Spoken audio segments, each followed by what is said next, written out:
Hello my dear student, today we are talking about this problem. ठीक है ना। तो आज अपन इस प्रॉब्लम के बारे में बात करेंगे। एनएलएम की प्रॉब्लम है, टू ब्लॉक सिस्टम प्रॉब्लम। ठीक है ना। सबसे पहले देखो यहाँ पर क्वेश्चन में क्या गिवन है अपन को। ठीक है ना। दो ब्लॉक दे रखे हैं 3 kg एंड 7 kg। ठीक है ना। दोनों का मास दे रखा है। अब देखो यहाँ पर जो फोर्स लग रहा है किस डायरेक्शन में लग रहा है, 15 न्यूटन लग रहा है लेफ्ट डायरेक्शन में। ठीक है ना। अब देखो अपन को सबसे पहले फर्स्ट स्टेप क्या रहेगा अपना सॉल्व करने का। फर्स्ट स्टेप यहाँ पर फर्स्ट स्टेप यही रहेगा। सबसे पहले इसको आप एक सिस्टम एज्यूम कर लो। ये क्या है, एक सिस्टम है। टोटल मास क्या है सिस्टम का, 3 + 7 = 10 kg टोटल मास। ठीक है ना। अब ये जो सिस्टम है इस पर एक्सटर्नल फोर्स कितना लग रहा है, एक ही फोर्स लग रहा है 15 न्यूटन। ठीक है। तो 15 न्यूटन फोर्स लग रहा है तो net force equal to mass into acceleration. Net mass कितना है 10, एक्सेलरेशन हो जाएगा अपना ए।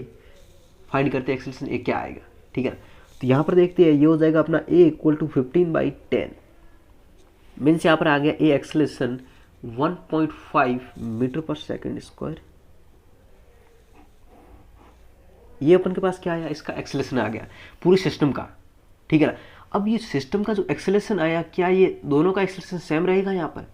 अब यहाँ पर एक कंडीशन आती है कि ये जो ब्लॉक है इस पर जो फोर्स लग रहा है 15 न्यूटन, क्या ये ब्लॉक स्लिप कर जाएगा, क्या पर यहाँ पर जो फ्रिक्शन है यहाँ पर सफिशिएंट है या नहीं, पर्याप्त मात्रा में फ्रिक्शन है या नहीं, वो अपन कंडीशन देखेंगे। मैक्सिमम फ्रिक्शन कितना लग रहा है इन दोनों ब्लॉक के बीच। देखो यहाँ पर ब्लॉक के बीच अपन को म्यू फ्रिक्शन कोफिशिएंट दे रखा है 0.3। ठीक है ना। तो अपन बात करेंगे यहाँ पर फ्रिक्शन कितना लग रहा है। फ्रिक्शन एफ आर कितना लग रहा है, म्यू इंटू एन होता है फॉर्मूला इसका। म्यू यहाँ पर फ्रिक्शन कोफिशिएंट है। ठीक है ना। एन क्या है, यहाँ पर नॉर्मल रिएक्शन है। मतलब नॉर्मल रिएक्शन इसका वेट एम नीचे की ओर है तो नॉर्मल अपवर्ड डायरेक्शन में लगेगा। कितना आएगा एम इसका 30 न्यूटन नीचे की ओर, 3 × G 3 × 10 30 न्यूटन। ठीक है। तो नॉर्मल ऊपर की ओर 30 न्यूटन लगेगा। ठीक है ना। तो यहाँ पर हो जाएगा म्यू कितना है 0.3 अपन को गिवन है क्वेश्चन में, और यहाँ पर नॉर्मल हो जाएगा अपना 30। तो यहाँ पर फाइंड करेंगे तो 9 न्यूटन आ रहा है। ये आ रहा है फ्रिक्शन अपना। तो फ्रिक्शन क्या आ रहा है 9 न्यूटन। तो आप कंडीशन समझ पा रहे हो यहाँ पर। देखो यहाँ पर 9 न्यूटन क्या लग रहा है, फ्रिक्शन लग रहा है। तो यहाँ पर फ्रिक्शन क्या है, इस फोर्स से क्या है, फ्रिक्शन कम है यहाँ पर, लेस मतलब फ्रिक्शन कम है। तो फ्रिक्शन कम है तो यहाँ पर ये क्या होगा, जैसे ही ये इसको पुल करेगा 15 न्यूटन से तो ये स्लिप कर जाएगा। क्यों स्लिप कर रहा है, क्योंकि जो फोर्स है ये कह रहा है फोर्स ज़्यादा है, 9 न्यूटन से 15 न्यूटन ज़्यादा फोर्स लग रहा है। ठीक है ना। तो यहाँ पर आप देखो फ्री बॉडी डायग्राम बता मैं आपको समझाता हूँ। यहाँ पर फ्रिक्शन लग रहा है, देखो यहाँ पर इसको फोर्स अपवर्ड डायरेक्शन में लगेगा तो यहाँ पर जैसे इसको खींचेगा फ्रिक्शन क्या करेगा, इसको रोकने की कोशिश करेगा। क्योंकि फ्रिक्शन ही बोलता है कि आप यहाँ पर स्लिप नहीं कर सकते हो। ठीक है ना। तो फ्रिक्शन इसको रोकने की कोशिश करेगा, लेकिन फ्रिक्शन यहाँ पर पर्याप्त मात्रा में नहीं है। ठीक है ना। सफिशिएंट फ्रिक्शन नहीं है। देखो यहाँ पर फ्रिक्शन लग रहा है मैक्सिमम 9 न्यूटन, लेकिन यहाँ पर जो फोर्स लग रहा है वो कितना लग रहा है 15 न्यूटन। तो आप कंडीशन समझ पा रहे हो, ये स्लिप कर जाएगा। क्यों स्लिप कर रहा है, क्योंकि जो फोर्स लग रहा है वो ज़्यादा फोर्स है। 15 newton force is greater than 9 newton, right. इसलिए ये स्लिप कर जाएगा। अब net force equal to mass into acceleration करें तो नेट फोर्स यहाँ पर नेट फोर्स कितना आएगा 15, ये जो बैकवर्ड डायरेक्शन में इसको माइनस कर देंगे, इक्वल टू मास। अब इसका मास क्या है, इसका इस ब्लॉक का मास है 3 kg। ठीक है।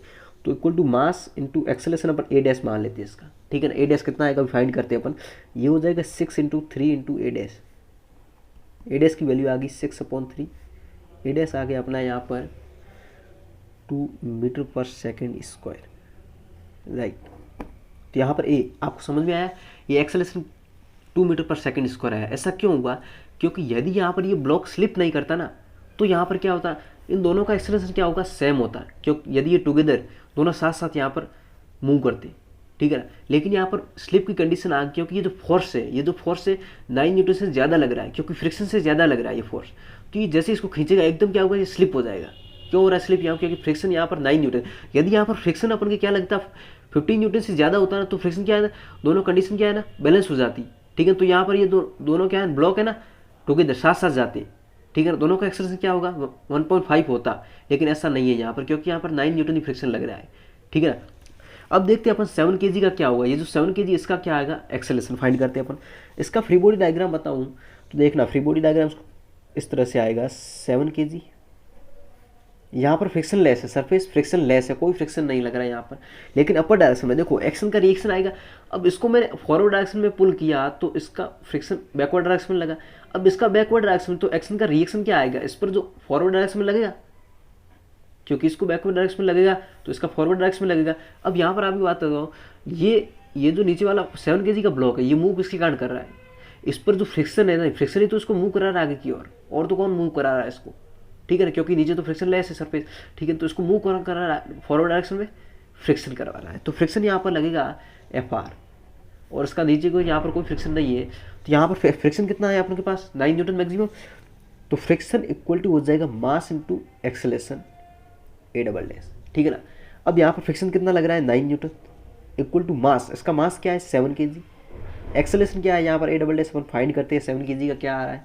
अब देखो ये हो गया 9/7 A डबल डैश, ठीक है, 9/7 उसको डिवाइड करके आप कैलकुलेशन कर लेना, अपन ऐसे ही रख देते हैं 9/7 मीटर पर second square A double dash, 7 kg का एक्सेलेरेशन ये है। तो आई होप आपको ये समझ में आ गया होगा, ठीक है ना, मतलब टू ब्लॉक प्रॉब्लम को कैसे सॉल्व करते हैं, ठीक है ना। सबसे पहले अपन को क्या करना है, इसको एज ए सिस्टम एज्यूम कर लेना है, ठीक है ना। जितना भी एक्सटर्नल फोर्स लग रहा है उसको क्या करना है, टोटल मास इंटू एक्सेलरेशन कर देना है, net force equal to mass into acceleration कर दिया। अब सिस्टम का जो भी एक्सेलरेशन आया है, ठीक है ना, वो एक्सेलरेशन दोनों का सेम कब होगा, जब ये दोनों मूव करेंगे टुगेदर, साथ साथ मूव करेंगे, ठीक है ना। अब अपन को क्या करना है, सेकंड स्टेप ये है कि अपन को ये कंडीशन चेक करनी है, यहाँ पर फ्रिक्शन कितना लग रहा है इन दोनों सरफेस के बीच में, ब्लॉक के बीच में, ठीक है ना।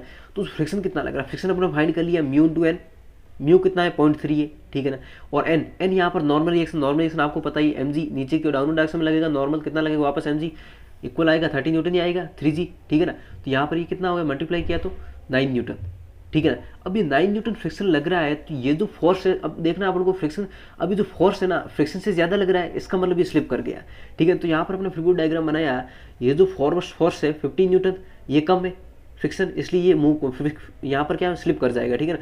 तो 15 माइनस का 9 मास इंटू एक्सेलरेशन आ गया, ठीक है ना। एक्सेलरेशन हमने फाइंड कर लिया, कितना आ गया यहाँ पर 6 इक्वल टू 3 A डैश आ गया, एक्सेलरेशन आ गया 2 मीटर पर सेकंड स्क्वायर। ये किसका एक्सेलरेशन आया 3 kg ब्लॉक का, ठीक है। 7 kg का अपन ने यहाँ पर फाइंड कर लिया, कितना आ गया यहाँ पर फ्रिक्शन। अब ये 7 kg को मूव कौन करा रहा है, वो कंडीशन देखो आप, यहाँ पर इस पर फोर्स तो नहीं लग रहा है, ये जो फोर्स लग रहा है 15 न्यूटन तो 3 kg पर लग रहा है, ठीक है ना। तो यहाँ पर इस पर फोर्स कौन लगा रहा है 7 kg पर, इसको आगे की फॉरवर्ड डायरेक्शन मूव कौन करा रहा है, फ्रिक्शन करवा रहा है, इसलिए friction equal to mass into acceleration हो गया।